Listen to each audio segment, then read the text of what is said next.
So this coming Friday, this other one, watch out, this one of today, the one of the end of the month, will be the World No Tobacco Day. Okay? World No Tobacco Day. What does that mean? So no tobacco. No tobacco means what? We don't want tobacco. No smoking it, no buying it, no growing it, Abi. Eh? Okay, we'll hear about that. And that's why we have two guests in the studio. Anthony Muthemba is the head of the Tobacco Control Unit at Nairobi City County, and Rachel Kitonyo-Devotsu, who's a Senior Tobacco Control Advisor, Development Gateway. Karibuni sana to Kenya's biggest conversation. Anthony, you're the one who hasn't been here before. Welcome to the hot seat of the Situation Room. Thank you. Karibu sana. Rachel has been here a number of times. How are you doing? I'm good. Thanks to be back again. You're still fighting the fight? Mpaka mwisho. Hakuna kusita Hapana. wala kukoma. Karibuni sana to Kenya's biggest conversation. Asante. To welcome you to the conversation would have been CT with the day's proverb. This week the proverbs have been from the Republic of Zimbabwe. Rachel, who is the president of Zimbabwe? Mnangagwa. See, she put the N in the right place. Say again. President Mnangagwa. If we had asked Anthony, angeumia kidogo. Oh, Emerson Mnangagwa is the president of this country. So the proverb for today is, what you have found, eat with relatives, because strangers are forgetful. What you have found, eat with relatives, because strangers are forgetful. Rachel, what's your interpretation of this? Hiyo ni ngumu. You know, nowadays when we talk about black tax, certain relatives hatutaki kukula. But if you're going to eat with anyone, it may as well be with relatives. They're better. Yeah. Because Mnatoka mbali. Yeah. What do you think the deeper meaning of this is? I don't know whether it speaks to a sense of community. Yeah. And maybe remembering where you came from, old friends. You know, maybe the Kiswahili equivalent is usiache mbachao kwa mswala upitao. You do get that? And then mbachao. Ukiwacha, niliwachwa hapo. Uliachwa kwa mbachao. Anthony, what's your interpretation of this? I would think that it simply means that you stick with family, because I've been cultured to believe that family will never leave you in good and in bad times. So when you have it, eat with the relatives and family, because other people will definitely leave you at some point. Okay, that's a good one. So we'll be celebrating the World No Tobacco Day on Friday. Before we do that, let's understand the tobacco control unit in the county. What's that? What do you control? Yeah, so Nairobi City County happens to be the only county within the Republic of Kenya that has a tobacco control unit. This is a unit that is tasked exclusively to handle tobacco control issues.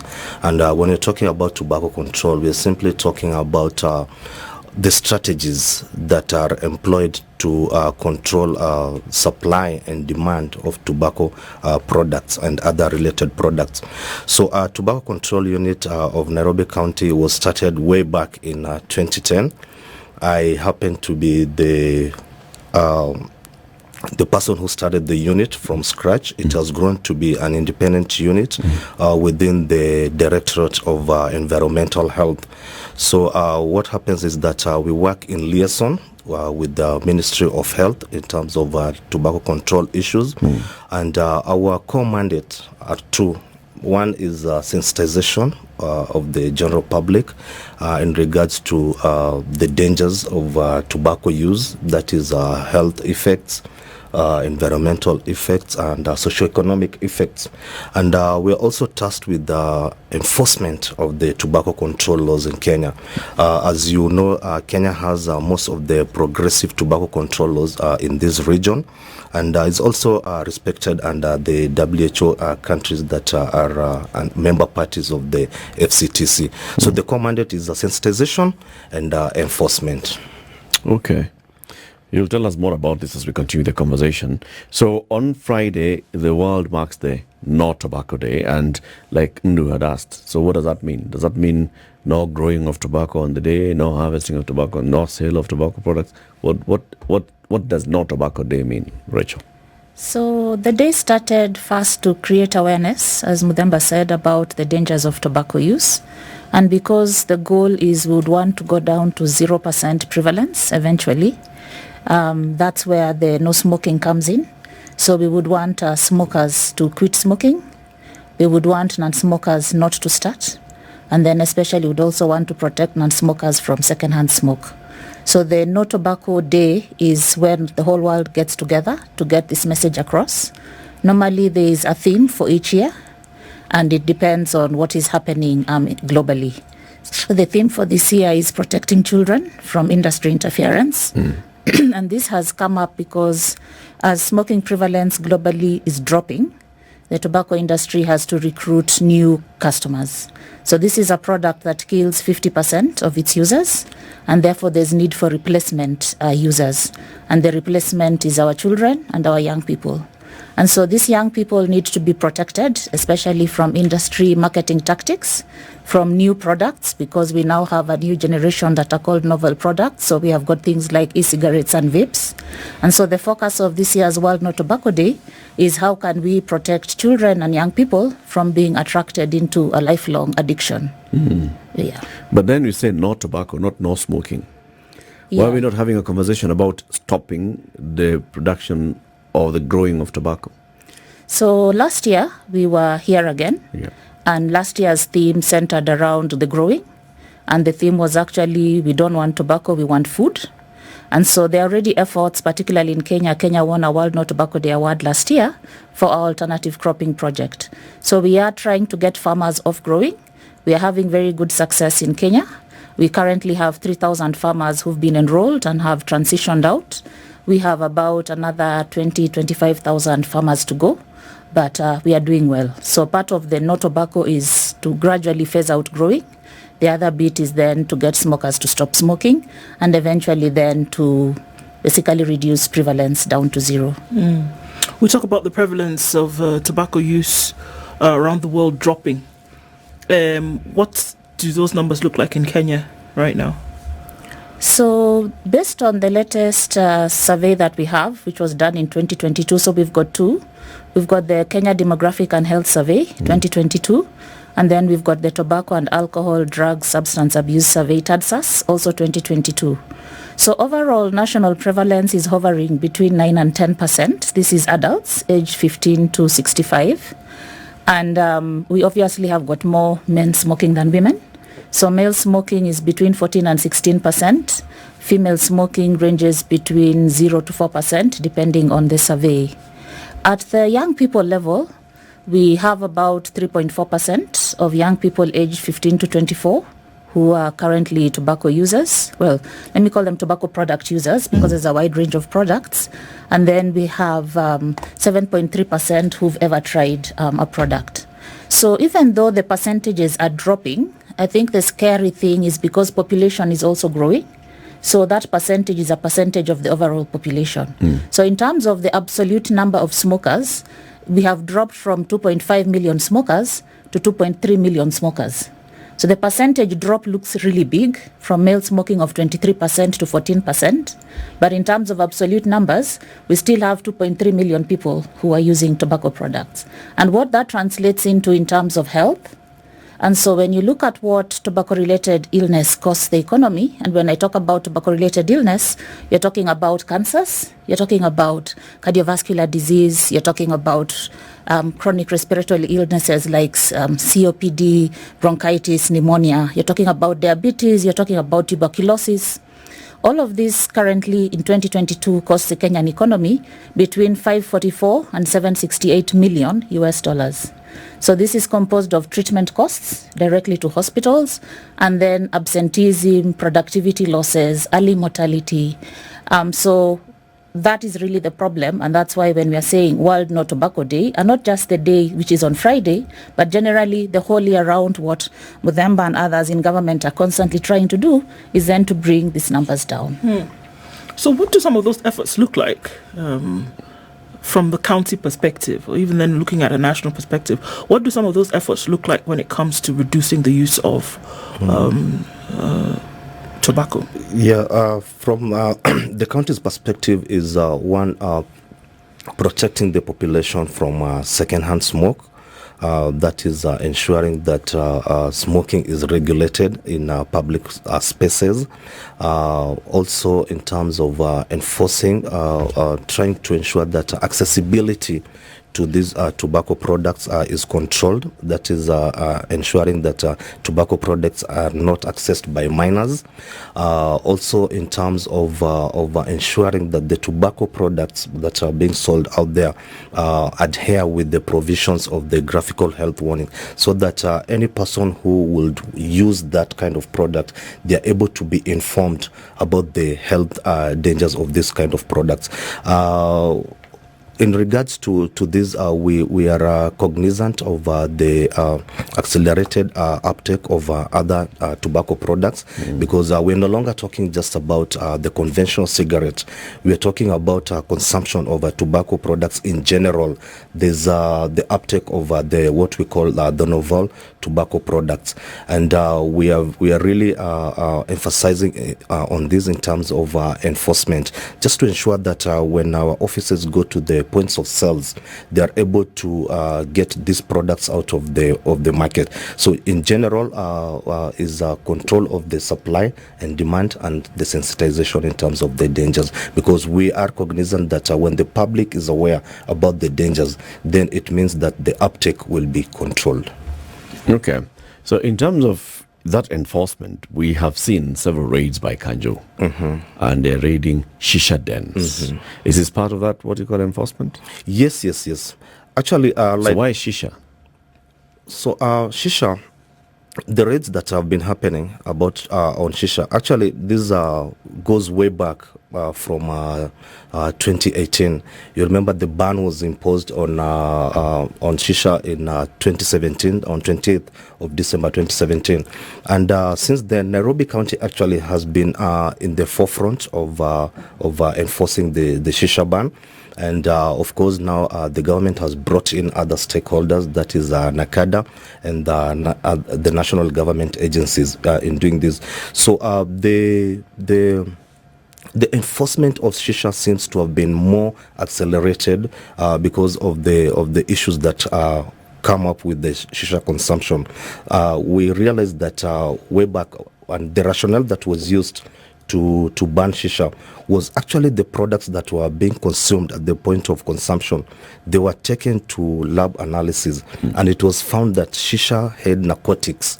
So it was rather a way of using narcotics in public. Right. Yeah. So and this does not just our enforcement does not just target Shisha. It targets also other tobacco products that are not compliant with the stipulated packaging and labeling provisions. What are those other products? So the products are like we have mostly imported products. That is products like chewable tobacco, commonly known as Kuber. Kuber is a brand name, but people associate Kuber with the chewable tobacco. Mostly these products are not compliant in terms of packaging and labeling. We have products like vape and other types of e-cigarettes which are not compliant with the provisions. So we are doing a crackdown on this, and it's an exercise that has been there over some time and it's still going on. So as Nairobi County, we are really working on this, and we're also trying to also liaise with other counties within the Republic to try and do the same, because it beats the logic to have enforcement within Nairobi and the same kind of vices happening in other counties. In the neighboring counties. Yeah. Is vape a tobacco product? Yes, vape is a tobacco product. It's a tobacco product because the nicotine that is used in the e-liquid or the vape liquid is extracted from a tobacco leaf. And I mean, from the lab analysis that we've conducted from products in the field, we have found out that the nicotine is from it's organic nicotine derived from the tobacco leaf. So it passes for a tobacco product, because under the Tobacco Control Act, it defines a tobacco product as any product that is from tobacco or any derivative of tobacco leaf. Yes. So what regulation has a vape flouted?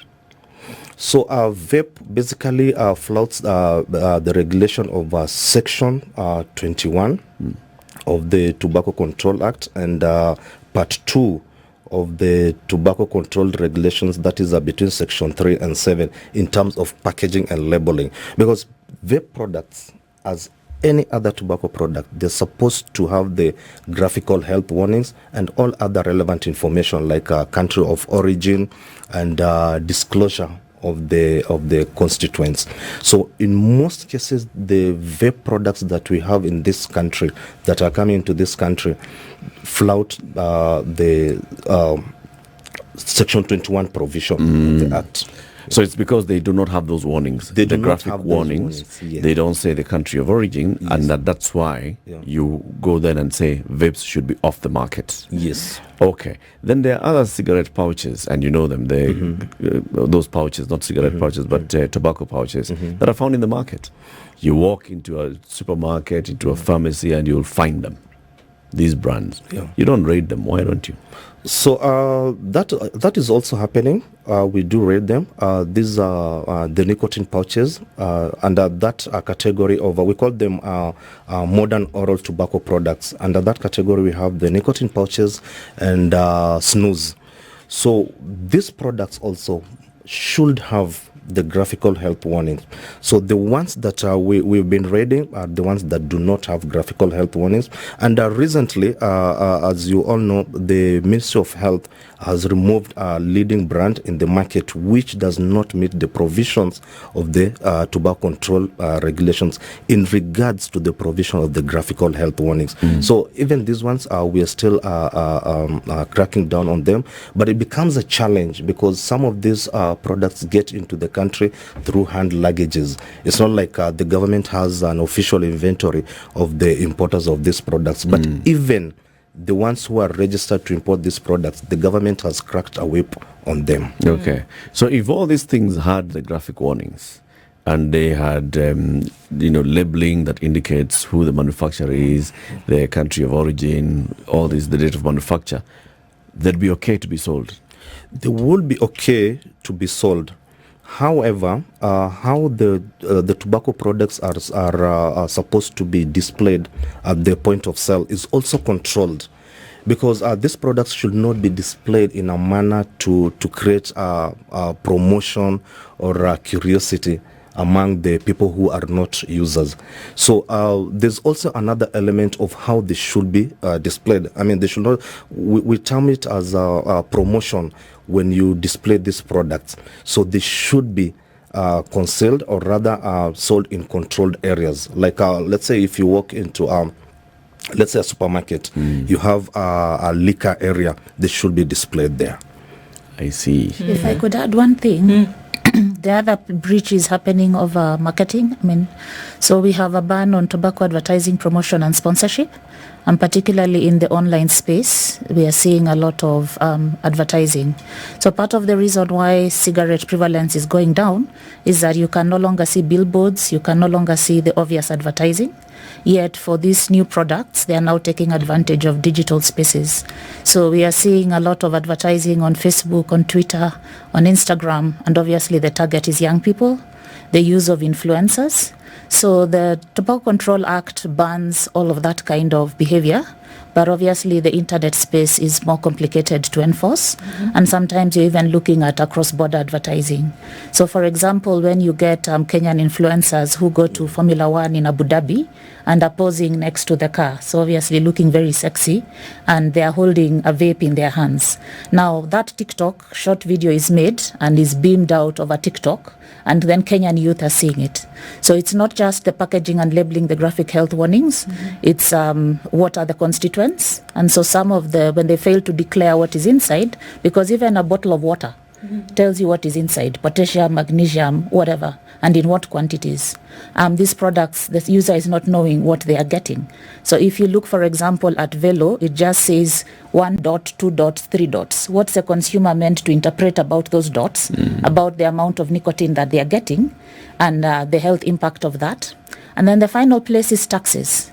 And so if you look at the tax regime for these products, the products are selling much lower than even the tax rate, which means that a lot of tax evasion is also happening. So there's a whole range of laws that are being flouted.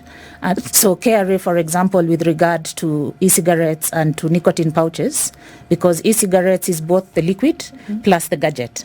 So if an importer declares the gadget as electronics, because it's an electrical product, then when it passes in through the border, the KRA officer doesn't levy it the charge of an e-cigarette, it gets levied the charge of an electronic. Right. And so there's a lot that's being snuck in through that. And so the amount of tax that they're supposed to be paying is actually being evaded. We are talking about World No Tobacco Day, which will be commemorated globally this Friday, the 31st of May. Rachel Kitonyo-Devotsu is a Senior Tobacco Control Advisor from Development Gateway. She's our guest alongside Anthony Muthemba, the head of the Tobacco Control Unit at the Nairobi City County Government. Somebody's telling me, please tell your guests that the nicotine in vapes is not from tobacco. It is synthetic nicotine. True or false? False. Analysis done in Singapore shows that the technology to produce synthetic nicotine is still not at market rates. So in terms of the quantity of vapes that are being produced and the capacity to mass produce it, because remember, cigarettes are also a mass-produced item, highly mechanized. So the capacity to produce in mass is not there. So most of the nicotine is still coming from tobacco leaf. Okay. Looking at the crackdown, I think it's a question for both of you. I guess we can see how it goes. When we talk about crackdown, and now saying that we're trying to get to the point whereby we reduce the use and then at some point maybe eliminate it completely. Do crackdowns work whereby people will stop for fear of being arrested or whatever? Or are we seeing that people are actually saying, let's stop using it as a result of the crackdown? So actually what happens with the crackdowns, it has an impact over a short time. And that is why after doing a crackdown, you need to retreat and continue with the routine inspections and enforcement. Because what happens with the crackdowns, people will always be on alert that, you know what, guys, something is happening. But however, what happens with the crackdown, it is an avenue that is normally used by the government to bring together all the agencies. I mean, just to have a multi-sectoral approach. So it happens over a targeted time, but again, to sustain the momentum, you have to retreat. So as you put it clearly, people sometimes will stop doing a certain kind of vice because of the ongoing crackdown. But of course, a lot has to keep on going, which is unannounced. Maybe if I just add there, tobacco control is a comprehensive suite of measures that work synergistically. So when you're looking at reducing usage of something, so the crackdown has the benefit of public awareness. So when it gets media attention, then people get information. But basically you're also looking at the other measures like raising the taxes. So the more expensive the product becomes, the less the demand goes down. You're looking at the advertising bans to get the product out of the public awareness. You're looking at the enforcement of the ban on smoking in public to reduce the number of places where they can use. So all of these measures work synergistically. And then, as he said, the crackdown, which you do, I guess, periodically, has that sudden sharp burst of public awareness and reduction. And the truth about reduction in smoking is that even if you reduce by a bit and you don't stop, there's some benefit. So the most benefit comes by stopping completely. But even if you reduce smoking intensity or you reduce number of products that you use, there's the health benefit that comes with that. So we would want them to stop completely, but even if they reduce because of the crackdown, there's still some health benefit. What do you think it's going to take? A couple of weeks ago, we had a conversation about the packaging, for example, and what the graphics ought to look like on different packaging. But by the time that somebody is a frequent smoker, for example, the graphics on the package do nothing here or there. They're already into it. They're hooked. Exactly. And then we also looked at, like, you know, for folks who are buying 1, 2, 3 sticks of a cigarette, as an example, they're not dealing with the package. They're getting it from the storefront, whatever, and the person left with the package is the person selling it, right? So they don't see it anyway. So what do you think it is going to take because a lot of these changes will start in the mind. What will it take to really significantly reduce and come to the point whereby we are eliminating the use of tobacco? And I guess best practice from around the world as well. Yeah, so what happens, as you've just put it, over time, the graphical health warnings that are on the packages, somehow they become monotonous, and also to the users. And that is why these graphical health warnings are prescribed to be on a rotational basis. And at the moment, the government is working on a new set of the graphical health warnings, and not just a new set, also in terms of the size and prominency. So that, I mean, when you look at this product, the first thing that you see are the health effects. Then, and actually, research has shown that the graphical health warnings have helped people to cease the use of this kind of product. So the constant change of these graphical health warnings is working. And also, like in other jurisdictions, what is happening is that it is not just about the size, it's even like the complete pack. So in Kenya at the moment, we are at 30-50. But in the proposed graphical health warnings, this is shifting to 80-80. Yeah. 80% on the principal surfaces. That is on the front surface and on the rear surface, 80-80. So, Anthony, yes, there's the other conversation about the safe alternatives, right? There are those who are campaigning and saying, so there are people who are actually hooked onto smoking, and they're being weaned out of the addiction to tobacco products.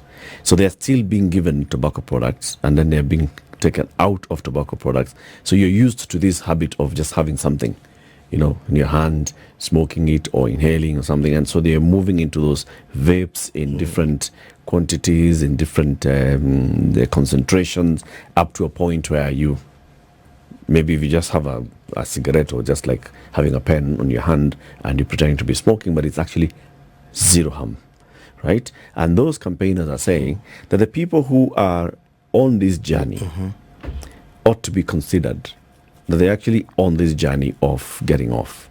And the safer alternative products that are in the market, the problem is that they are not controlled. We should deal with controlling the access to them, and not necessarily putting these graphical health warnings as prominently on all products. What do you say to that? What I'd like to say is that I think that is an analogy used by the tobacco industry, which is deceptive, because I mean we're not. Why should we be talking about harm reduction rather than talking about harm elimination? Because to me it doesn't make sense that I will produce a product X, then produce another product Y that helps me to stop using that product X. Why not stop producing that product X? So these are just a narrative that is being given, because what we call NRTs, nicotine replacement therapy, is a pharma grade kind of nicotine.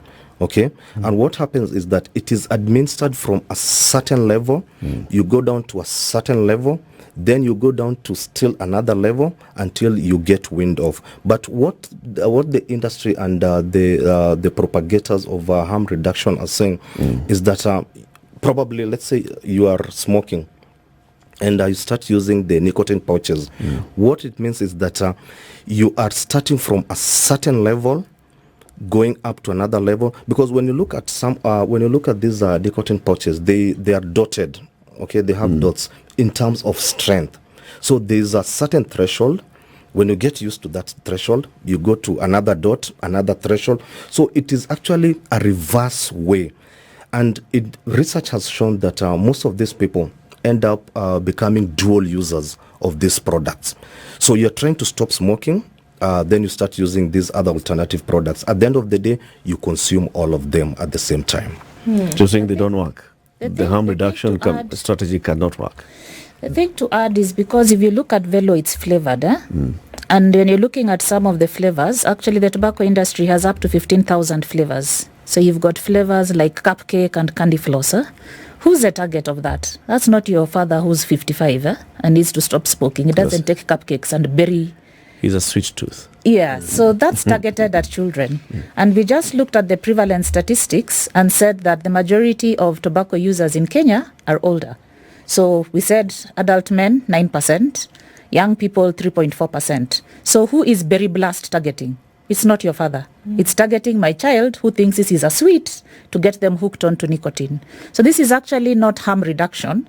If we removed the flavors, because that's one of the things we're asking the government to do, would it then still appeal to children? And then just lastly, if you're told ukiingia maji of 100 degrees centigrade, utachomeka. Ukiingia ya 60 degrees centigrade, utachomeka kidogo, lakini si hivyo mbaya. As a mother, would you put your baby in water of 60 degrees centigrade? Because hatachomeka ile mbaya kama 100 degrees centigrade. The goal is kutochomeka. So it's not about being safer, it's about being safe.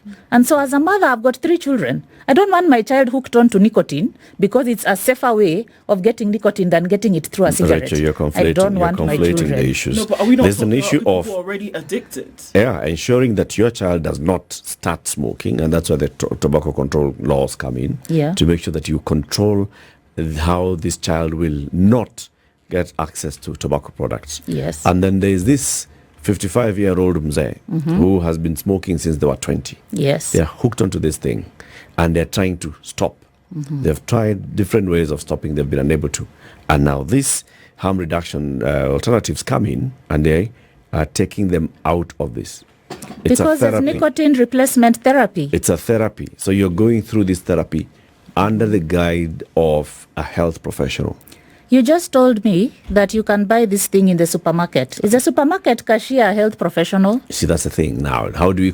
There's the issue of control, these NRTs, and there is the issue of still supporting the NRTs for where they're supposed to be. So actually, if I may delve in, there's a national guideline on tobacco cessation. And the national guideline states what is an NRT and who should dispense it and where. But some of these products that are being brought into the market and are labeled as safe alternatives or as quitting aids, they contravene all that, because these are products that are being sold in any tuck shop. They are sold outside school gates, at actually targeting the children, as Rachel has put it. Because when you look at how these products are displayed, they are displayed at eye level of school-going children, where they place candies, the sugary drinks, and what have you. So these products clearly, it shows that they are being brought into the market to groom a new generation, but not to help people to quit. Because if it was to help to quit, then it should be dispensed in such a way that you go and seek for the help, and you say, okay, I'm an addict of smoking, then it is dispensed to you. So it is in contrary to the guidelines of tobacco cessation. I think that are there not several fights happening at the same time, because the medical doctors will tell us that for somebody who's addicted to nicotine, Yes. that it is close to, if not impossible, to have them quit cold turkey. That it has to be gradual, right? So that's one thing that you're working with when we're talking about elimination. At the same time, we're also talking about the introduction of some of these NRTs, but they're not being sold as NRTs. They're not replacements for those who are already addicted. They're introducing another sector of the society into getting onto this, into getting into this practice. So they're not being introduced for these folks who are addicted. They're not. They're just being introduced as use for another section of the community. So they're two different. We can't, and unfortunately, the NRT use in the country today is unregulated. It's not regulated. There are medical practitioners who will tell you, well, how do we go through this whereby they're allowed in the... You can walk into a chemist today and buy a Velo. At any age, doesn't matter who you are. But Velo is not an NRT. I'm giving it as an example. Yeah. I can get online and purchase vapes. I can. it's not being used as an NRT for those who are. It's not regulated as an NRT for those who are addicted to nicotine. So that's why I'm saying we're dealing with very many different levels of fighting for the elimination of this. Now, without regulation, it becomes almost impossible to even have that as a recommended therapy for those who are addicted when we're looking at a medical situation. So how do we play amongst all these many different cycles that are turning at the same time? How do we do that? We cannot have one blanket hammer solution to everything, because there are many different activities that are going on here. There's exploratory, kids are doing it with candy blast, what did you call it? Others are saying, okay, I'm addicted, I want to get off, but then do I vape? Who's regulating that? So how are we playing? So what I can say is that there's no lacuna in regulation. And what is happening actually now is the government is even making the regulations more stringent to cover the novel tobacco products and the accessibility. Because the biggest challenge that we have is the accessibility via online marketing and sponsorship.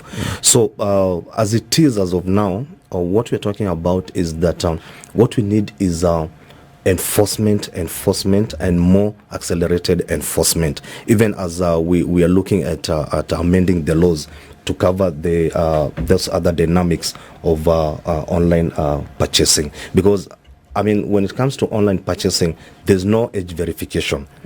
There's no age verification, and these products will just be procured in the guise that they are NRTs, but they are not NRTs.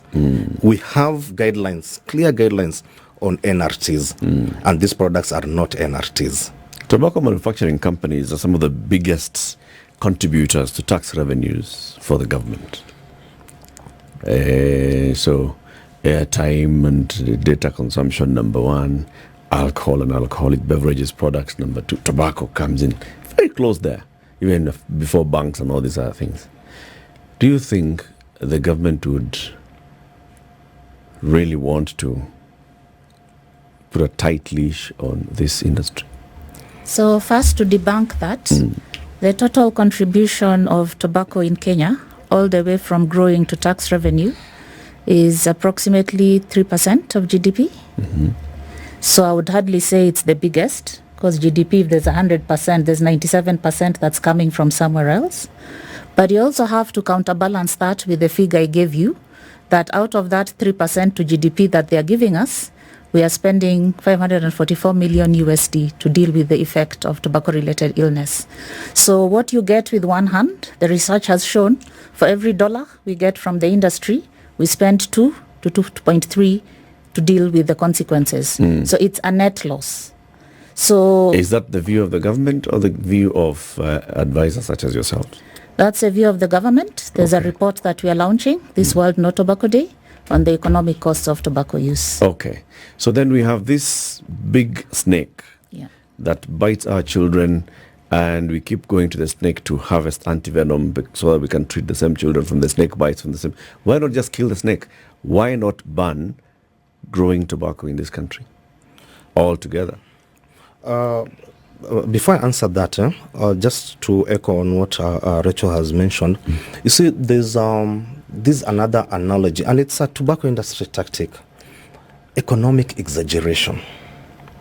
You understand me? Because we need to ask ourselves, if one, that money was not spent on those tobacco products, does it mean that money, somebody will light a fire with it? That money will be spent on something else. Okay, so there's nothing big about there's no fuss about saying that, oh, you know, these guys, they're paying a lot of taxes, and in most cases they collect the tax on behalf of the government. You understand me? So even if that money was not spent on tobacco products, that money will be spent on something else. About the issue of banning the growing of tobacco. Of the tobacco, it's not something that will just happen drastically and say, okay, you know what, we have banned the growing of tobacco. But as it is in Kenya, tobacco was deregistered as a cash crop. it stands deregistered as a cash crop. So tobacco is not recognized as a cash crop in Kenya. And again, what the government is doing is it's promoting alternative livelihood, like what is happening in Migori. Migori happens to have won WNTD, that is the World No Tobacco Day award, because of the shift from tobacco growing to alternative livelihood, that is the red beans and what have you. So it's something that will happen over a period of time, and it can only happen with a lot of sensitization to our people and offering alternative livelihoods. Because in most cases, people will say, okay, fine, I stopped growing this, what do I do? But when people are guided and they do economical viable projects, then over time we'll be talking, tobacco will be history. How much time? I remember asking this question to you, Rachel, last year. Yeah, we are sensitizing farmers, showing them you can do alternatives, you can grow beans instead of growing this tobacco crop. And I asked you, do we have a sunset date where we say we are working towards a certain sunset date by 2040 in Kenya? Tobacco will actually be classified as an illegal plant to grow anywhere. We find it in your farm just like bangi, we arrest you. You can't tell us that ilikuwa peke yake tu kama managu. So I don't think we've set a date on it. Why not? Probably Ministry of Agriculture needs to be here to answer that. I think with the 3,000 farmers, and that was a pilot, and the scaling up of the project, that it's actually a viable goal that we can eventually stop growing. But the reality also is that even if we stop growing, the industry can still import leaf. So we still import leaf from Uganda and others. So the stopping of growing is because we concerned about the farmers and the health effects that growing tobacco has on them, on things like child labor. So this is about getting our farmers to grow something that's safer, but also something that puts more money in their pocket. Even if we go down to 0 farmers, BAT can still import tobacco leaf. So I think when you look at progressive, the real goal here is reduction of smoking. And if you've seen that we've dropped from national prevalence of 17% to 9% in about, since 2001, if you look at the DHSs, we are making progress. So if we have reached 9, we have still 9% to go. And with our track record, how we are going, we can eventually get to 2-3%, where then now you can ban the product. So if we ban smoking today, there's 2.3 million addicts out there. We need to reduce that number of addicts substantially before then we can pull the product off the market. So that's why we can't do it PAP. And that's why we are doing it progressively. But the science is showing us that we're on the right track. We're actually making progress. So if we can prevent initiation of a fresh number of addicts, so that we are just left with that 2.3, which we are whittling away, that's our goal. Okay, what would you tell Anthony, as we conclude the conversation, on the crackdowns that they're doing on access of these tobacco products to children, the various ones? So yeah, cigarettes will not be available, easily available to children, but these other products are. What should they do? So number one, we need to ban flavors, because the target of flavors is children, and it's actually not Muthemba to do it, it's Parliament. So currently the government is working on amending the act to ban flavors, because currently we've not banned those. Then we need to raise taxes. We have taxes coming up on 31st of May. So again, I'm speaking to policymakers here, MPs. There's a very good proposal in the current finance bill. We are hearing a lot, oh, the whole bill is bad. No, the whole bill is not bad. The tobacco and alcohol section is very good, and they should pass that bit. I don't agree with the motor vehicle tax, but I agree with the one on tobacco and alcohol. And so we can raise taxes even further. And then the online marketing, and particularly something like Velo that has not yet taken root in the market, can actually be banned. Okay. Thank you very much. So you conclude in about 10 seconds. Yeah, just to add on that, the biggest issue is accessibility and via online marketing.